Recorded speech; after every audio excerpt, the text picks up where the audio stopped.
साहिर लुधियानवी ने एक बड़ा अच्छा गीत लिखा था, जब भी जी चाहे नई दुनिया बसा लेते हैं लोग, एक चेहरे पे कई चेहरे लगा लेते हैं लोग। चुनाव आयोग कई कई चेहरे लगा रहा है, एक नाम चेहरे अनेक, एक चेहरा नाम अनेक, एक चेहरा एक नाम पते अनेक, वोट अनेक। 7 अगस्त को श्री राहुल गांधी ने, आप सब ने देखा, आप सब वहां थे, एक भारत की राजनीति में भूचाल उस दिन राहुल गांधी की प्रेस वार्ता से आया, जिसका असर सत्तारूढ़ दल को आज तक महसूस हो रहा है। 7 दिन 6 दिन तो ये सदमे में रहे, इन्हें समझ में ही नहीं आ रहा था करें क्या। फिर इन्होंने क्या किया, फिर इन्होंने अनुराग ठाकुर जी को कल प्रेस कॉन्फ्रेंस के लिए बुलाया, और अनुराग ठाकुर जी की प्रेस कॉन्फ्रेंस में जो खुलासे हुए, उससे चुनाव आयोग की भूमिका और संगीन हो गई है। ये हमारे जो साथी हैं अनुराग ठाकुर, गोली मारो, गोली मारते कहीं हैं, निशाना कहीं और होता है, लग कहीं और जाती है। निशाना था कांग्रेस पार्टी की तरफ, लगी चुनाव आयोग को जाकर, और चुनाव आयोग भी घबराया हुआ है कि ये एक और गोली बीजेपी से भी आ गई। 6 लोकसभा क्षेत्रों के आंकड़े भारतीय जनता पार्टी ने कल अपनी प्रेस वार्ता में जारी किए, लोकसभा चुनाव 2024 के आंकड़े। रायबरेली, अमेठी, गोल्डन हार्बर, कन्नौज, ऐसे 6 थे, और साबित करने की कोशिश की कि इन 6 के 6 लोकसभा क्षेत्रों में फर्जी वोटिंग हुई है, फर्जी वोटर हैं, वोटर लिस्ट गड़बड़ है। धन्यवाद अनुराग ठाकुर जी, पूरा देश आपको भी धन्यवाद दे रहा है। अचानक रुचि आ गई भारतीय जनता पार्टी की ये फेक वोटर लिस्ट में, अभी तक नहीं थी। अभी तक हम बोलते थे तो हमें तो नोटिस दे दिए जाते थे, ट्रोल कर दिया जाता था, आप लोग भी शाम को ट्रोल करते थे स्टूडियो में हमें, कोई बात नहीं। लेकिन अब अचानक बीजेपी को भी इंटरेस्ट आ गया, साहब fake voter list. Rahul Gandhi जब प्रेस वार्ता कर रहे थे 7 अगस्त को, लगभग 2:30 बजे प्रेस वार्ता चल रही थी, 2:30 बजे नोटिस आ गया चुनाव आयोग का, हलफनामा दीजिए। अनुराग ठाकुर को प्रेस कॉन्फ्रेंस करे हुए अब 24 घंटे होने वाले हैं थोड़ी देर में, बताइए नोटिस आया हो तो। नंबर 1, जो हम कह रहे थे एक विधानसभा क्षेत्र महादेवपुरा के लिए, उसके आंकड़े लाकर, उन आंकड़ों को लाने में हमें 6 महीने लगे, क्योंकि वो प्रिंटेड 7 फुट ऊंची ढेर आपको कागजों का दिखाया, सैकड़ों किलो वजन, एक विधानसभा क्षेत्र महादेवपुरा। 6 महीने लगे कांग्रेस पार्टी को, क्योंकि इलेक्ट्रॉनिक वोटर लिस्ट हमें नहीं दी गई। अनुराग ठाकुर बीजेपी के सांसद 6 लोकसभा क्षेत्रों का 6 दिन में सारे आंकड़े उनको मिल गए। बताइए कैसे मिले? हमारा सवाल है, हमारा सवाल चुनाव आयोग से भी है, हमारा सवाल बीजेपी से भी है। जब ये आंकड़े हैं आपके पास, जब इलेक्ट्रॉनिक वोटर लिस्ट है आपके पास, तो कांग्रेस को क्यों नहीं मिलती, विपक्ष को क्यों नहीं मिलती? अचानक कैसे मिल गई? हमें एक विधानसभा क्षेत्र के 50 बूथ के आंकड़े पढ़ के समझने में, पूरा आपके सामने प्रेजेंटेशन बनाने में 6 महीने लगे। 6 दिन में 6 लोकसभा क्षेत्रों के आंकड़े, मैं बार बार दोहरा रहा हूं क्योंकि बहुत महत्वपूर्ण बिंदु है। इनको कैसे मिले? मतलब है चुनाव आयोग के पास, मतलब बीजेपी के पास है, विपक्ष के लिए नहीं है, जनता के लिए नहीं है, मीडिया के लिए नहीं है, सिर्फ और सिर्फ सत्तारूढ़ दल के लिए है। जो कल आंकड़े अनुराग ठाकुर ने आप सबके सामने रखे, वो एक आपराधिक सबूत है, एविडेंस ऑफ क्राइम। हम मांग करते हैं अनुराग ठाकुर से कि वो आपराधिक सबूत हमें दे दिया जाए, सारे आंकड़े हमें सुपुर्द कर दिए जाएं, क्योंकि अब आपका अपराध साबित हो चुका है। यह आपकी मिलीभगत चुनाव आयोग से तो आपने खुद साबित कर दी। अब तक तो लोगों के मन में शंकाएं थी, आपने उन शंकाओं को तथ्यों के सहारे भरोसे में बदल डाला। अब लोगों को भरोसा है कि यह मिलीभगत चल रही है, विपक्ष को नहीं मिलेंगे आंकड़े, इन्हें मिल जाएंगे। नंबर 2, अब आपके पास सारे आंकड़े आ ही चुके हैं, तो जनाब वाराणसी की पेन ड्राइव हम सब इंतजार कर रहे हैं। प्रियंका गांधी वाड्रा जी के लोकसभा क्षेत्र के लिए अनुराग ठाकुर जी हंसते हुए उछलते हुए बोलते, देखिए 93,000 फर्जी वोट। भाई थोड़ा सोच लेते बोलने से पहले, जीती कितने वोटों से है? 4,10,000 वोटों से जीती हैं। 93,000 फर्जी बता रहे हैं। मैं बता दूं आपको, बीजेपी को वहां 1 लाख वोट मिले, हम भी हैरान है कैसे मिल गए, कल उसका भी जवाब मिल गया। 93,000 फर्जी हैं। मान लो ये फर्जी वोट वायनाड में नहीं होते तो प्रियंका गांधी जी 5 लाख वोट से जीतती, हम तो यही मानेंगे। अब आ जाइए रायबरेली में, वहां के भी कुछ आंकड़े इन्होंने दिए। मान लो वहां भी फर्जी वोट नहीं होते तो राहुल गांधी 5 लाख वोट से जीतते। हम वाराणसी का इलेक्ट्रॉनिक वोटर लिस्ट की मांग कर रहे हैं।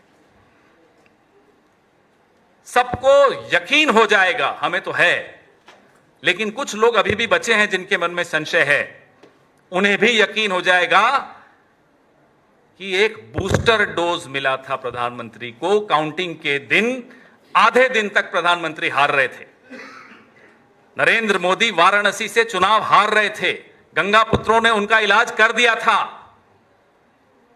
लेकिन एक बूस्टर डोज फर्जी वोटर्स का मिल गया।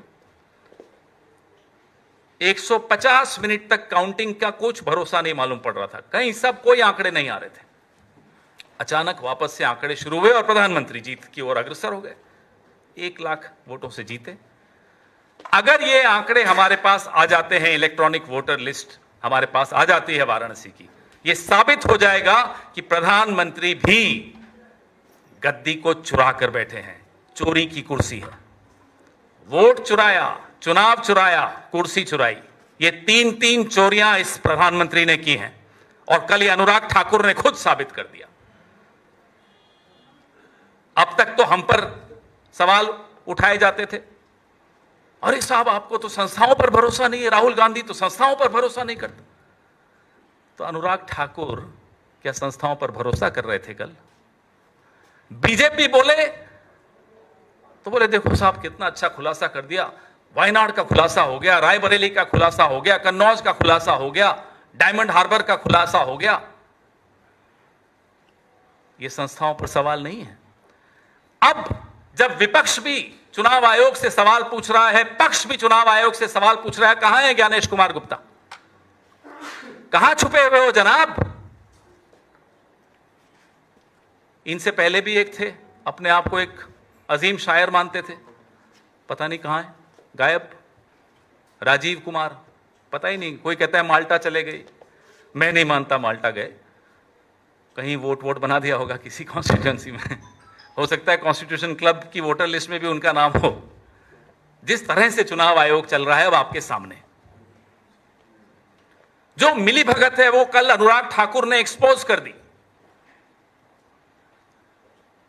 जो डबल स्टैंडर्ड्स हैं वो अनुराग ठाकुर ने और चुनाव आयोग ने, दोनों ने एक्सपोज कर दी। सवाल वैसे के वैसे। आज पूरे देश में यह नारा, हर गली गली में यह नारा गूंज रहा है, वोट चोर गद्दी छोड़। पूरे देश में आज मशाल जुलूस निकल रहा है। यह अब जनता का आंदोलन बन चुका है। यह राहुल गांधी का आंदोलन नहीं है, कांग्रेस पार्टी का आंदोलन नहीं है, इंडिया अलायंस का आंदोलन नहीं है, यह इस देश के एक एक वोटर का आंदोलन है। कल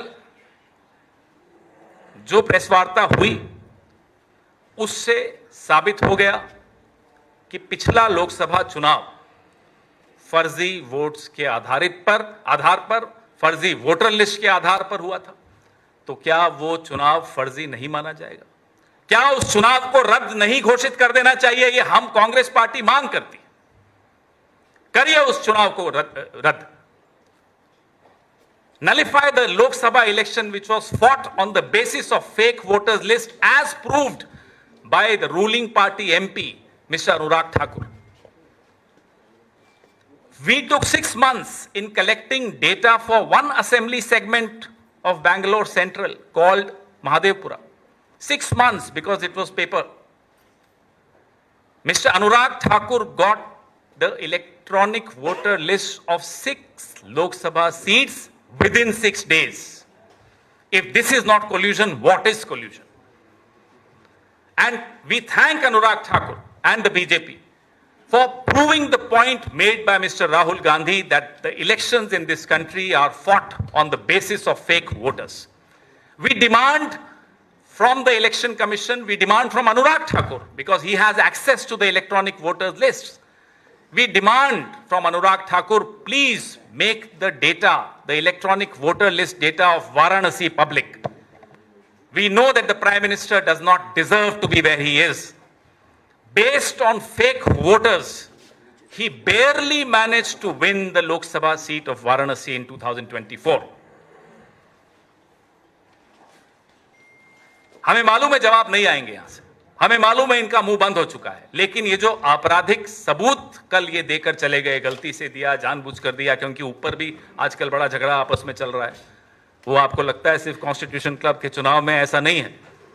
बीजेपी अपना अध्यक्ष नहीं बना पा रही। नड्डा जी रोज सुबह से शाम तक 24 घंटे, मोदी जी तो 18 घंटे जागते हैं, नड्डा जी 24 घंटे जागते हैं, टीवी देखते रहते हैं, खबर आएगी कि उन्हें एक्सटेंशन मिली या उनका कोई, उनकी जगह पर कोई और आ गया, क्योंकि उनको तो बेचारों को टीवी से ही मालूम पड़ता है। आपको मालूम है आपके चैनल्स की टीआरपी अगर बढ़ी है पिछले 6 महीने से, तो नड्डा जी की वजह से बढ़ी है। देखते रहते हैं, खबर आएगी, breaking news, flash, Nadda ji हटाए गए, नड्डा जी को एक्सटेंशन मिला। तो ये स्थिति भाजपा के अंदर की है। It's a lame duck government, and what mister Anurag Thakur did yesterday is he left a smoking gun. आपको मालूम है स्मोकिंग गन क्या होती है? वो एक ऐसा सबूत होता है जो दुनिया की हर अदालत स्वीकार करती, क्योंकि वो ऐसी गन होती है जिससे धुआं निकल रहा है, सबूत है कि साहब इसी गन से गोली चली। वो गन, गोली, ये अनुराग ठाकुर जी के आसपास बड़ा सही बैठता है, इसलिए मैं यही उदाहरण दे रहा हूं आपको। तो गोलीमार ने जो कल गोली चलाई, सबूत आपके सामने छोड़ के चले गए कि भारतीय जनता पार्टी को जब चाहे, जैसे चाहे, इलेक्ट्रॉनिक वोटर लिस्ट चाहे, जो चाहे, चुनाव आयोग दूम हिलाते हुए, माफ कीजिएगा, दूम हिलाते हुए दे देता। और हम दे चिट्ठी, ले चिट्ठी, दे मीटिंग, प्रोटेस्ट, मशाल जुलूस करते रहे, हमें कुछ नहीं मिलने वाला। वाराणसी में एक शख्स हैं राजकमल दास, नाम बड़ा गौर फरमाइएगा, राजकमल दास, 45 बच्चे हैं साहब उनके वोटर लिस्ट के हिसाब से। नाम से समझ में आ जाता है कमल का राज रहे, इसलिए वो बेचारे ऐसे दास बन गए कि 45 बच्चे एक वोटर लिस्ट में, एक पते में, एक परिवार के। अब पता चला आपको ये घर घर मोदी कैसे जीते? ये क्या है हर हर मोदी? ऐसे बने। हैरान मत होइए कि आज पूरी दुनिया में नरेंद्र मोदी जी का सम्मान क्यों खत्म हो गया। ये कारण है, सब समझ गए कि ये फर्जी चुनाव से जीते हुए फर्जी सरकार है, और अब इनके अपने सांसद ने यह साबित कर दिया कि ये फर्जीवाड़े से ही चुनाव जीते जाते हैं। आपके सवाल? हाँ, बोलिए। Sir, you are demanding that Lok Sabha should be nullified, but is the Congress party ready to resign? All the member of parliaments will also resign from their position, and do you think that once the Lok Sabha is nullified, where is the need for resignations? Where is the need for resignations? Ask them to dissolve the parliament. Everything you want the Congress to do first. We expose the fraud, you don't support us. When Anurag Thakur also exposes the fraud, you suddenly ask us to resign. Why? Very interesting. So we did support you, but sir, a second question, what you have mentioned about the Varanasi seat, now a fact check has been done, and that particular address which you are mentioning, that is basically a mud, and all the saints who are being present there, they are saying that we have mentioned the name of our Guru as the father's name, and that. No, whatever you say, it's not just one example. There are hundreds of examples, and then they keep coming back with clarifications. Fact of the matter is, Mr. Anurag Thakur has exposed that the voters list in this country, he has exposed 6 Lok Sabha seats. We could only afford to expose 1 Vidhan Sabha of 1 Lok Sabha because we didn't have access to the electronic voter list. Mister Anurag, चलिए हमारी मत मानिए, अनुराग ठाकुर की तो आप हमेशा मानते थे, आज भी मान लीजिए ना कि फर्जी वोटर लिस्ट से काम हुआ है पूरा. Don't go by what Rahul Gandhi says. We know you won't. But at least go by what the ruling party MP says, because you treat their word as the gospel truth. For the last 11 years, that's what you've been doing. Pavan ji, sir, Pavan ji क्या मैं election mike sir, election commission की तरफ से, सूत्रों की तरफ से ये कहा गया है. सूत्र या ज्ञानेश? नहीं, ज्ञानेश जी ने नहीं. ज्ञानेश गुप्ता ने नहीं बोला. नहीं, ये कहा गया है कि आप, अब ये सूत्र कौन है, पहले तो उसका नाम बताइए. ये कहा जा रहा है कि आप लाखों जो एजेंट बनते हैं, जो जब चुनाव की प्रक्रिया होती है, जो टीचर्स, आंगनबाड़ी, उनकी इंटेग्रिटी पर भी आप सवाल उठा रहे हैं. आप देखिए, अब उनके पीछे छिपेंगे. भाई, चुनाव कराने की जिम्मेदारी किसकी है? ज्ञानेश गुप्ता जी की है, उनके सोर्सेज की नहीं है, उनकी खुद की है. और अगर सवाल पूछे जाएं तो जवाब देने की भी जिम्मेदारी सोर्सेज की नहीं है, ज्ञानेश गुप्ता की है. अब जब सवाल पूछे गए, ना केवल कांग्रेस द्वारा पूछे गए, भाजपा ने भी पूछ डाले. ज्ञानेश गुप्ता जी को इतनी हिम्मत नहीं हुई कि एक प्रेम पत्र अनुराग ठाकुर जी को भी भेज देते. हमें तो तुरंत भेज दिया था.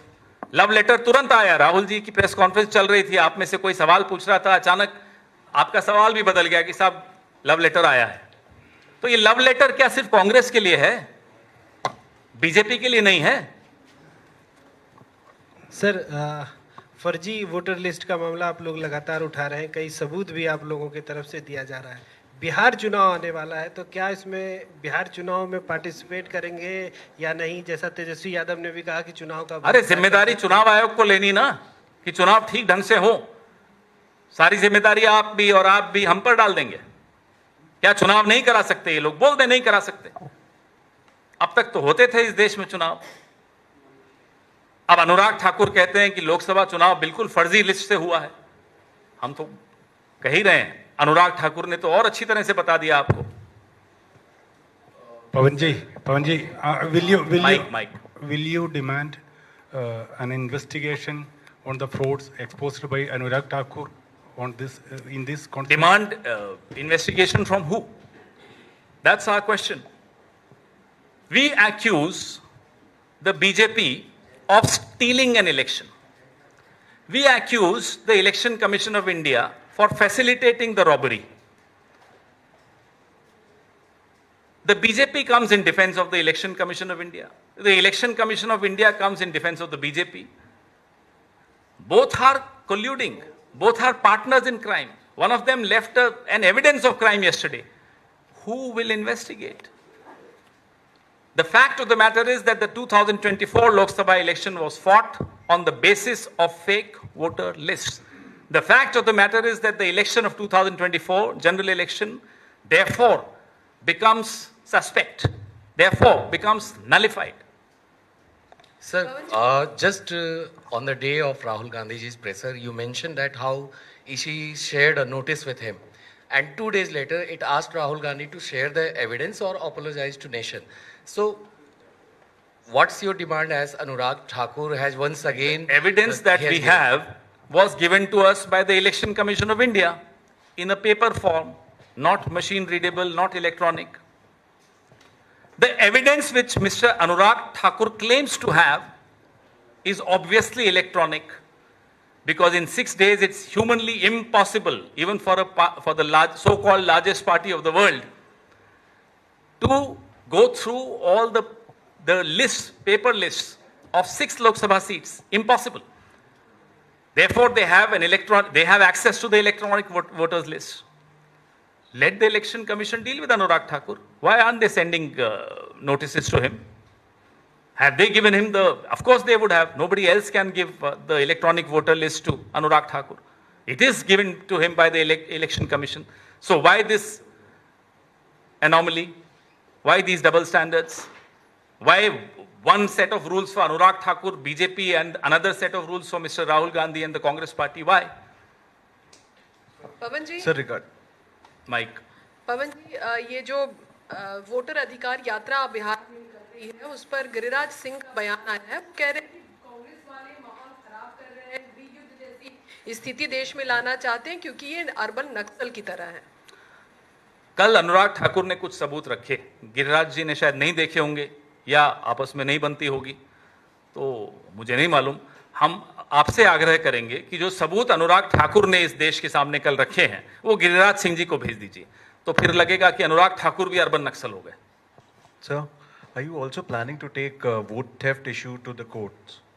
Well, we are right here, we are on the streets, Are you planning we to take are it to the doing court? everything that we need to do, and we will continue to do everything that needs to be done to protect and safeguard the democracy. Whatever needs to be done will be done.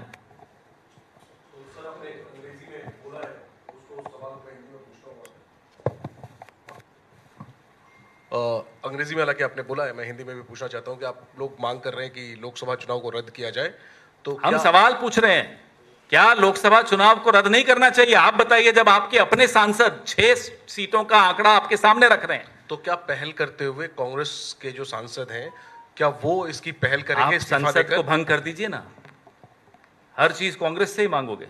आजादी का आंदोलन कौन लड़ेगा? कांग्रेस लड़ेगी, ये लोग करेंगे मुखबिरी। Vote चुराएंगे ये लोग, इस्तीफा दे कांग्रेस। क्यों भाई? चोरी आपकी पकड़ी जाए, सजा हमें दोगे क्यों? जिसकी चोरी पकड़ी जाएगी सजा उसी को मिलनी चाहिए ना। चोरी ना केवल पकड़ी गई हमारे द्वारा, अनुराग ठाकुर ने खुद अपने आप को चोर घोषित कर दिया और चुनाव आयोग को अपना साझेदार घोषित कर दिया। इसके अलावा सर एक सवाल और, कल बल्कि एक गंभीर आरोप बीजेपी की तरफ से लगाया गया था सोनिया गांधी जी को लेकर कि जब वो नागरिक भी नहीं थी भारत की, तब उनका नाम वोटर लिस्ट में 1980 में जोड़ दिया गया था। इसको लेकर जो सवाल उठाए गए, 1 जनवरी 1980 को सरकार किसकी थी? ये देखो ना, खुद ही ये लोग आत्मघाती दस्ता बने हुए हैं। सर एक सेकंड, 1 जनवरी 1980 को किसकी सरकार थी? चलिए कटघरे में खड़ा करिए जनता पार्टी की सरकार को।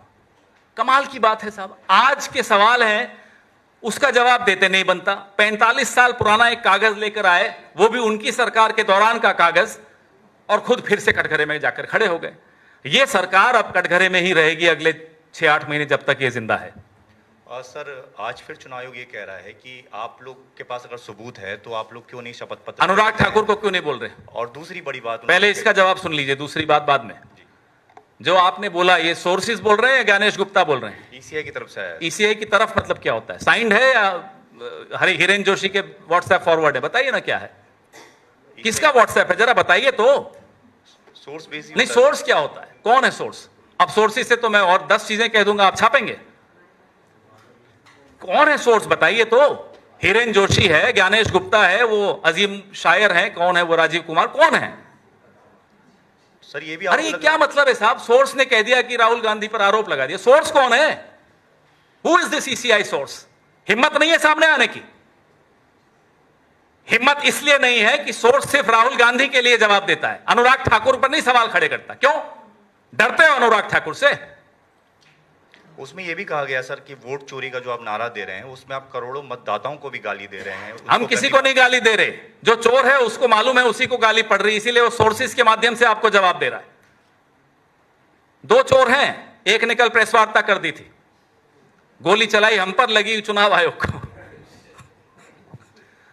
तभी तो कैबिनेट से बाहर कर दिए गए, गोली भी नहीं चलानी आती।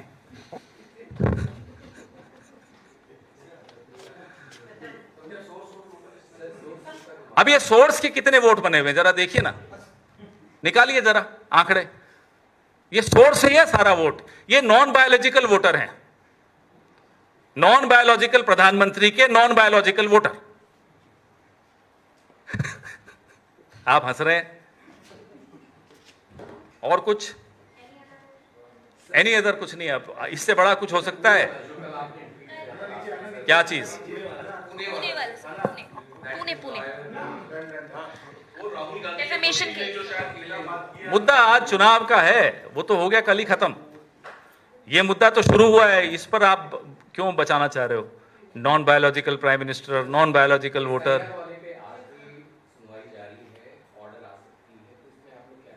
आने दो ऑर्डर, फिर बात करेंगे, जल्दी में क्यों?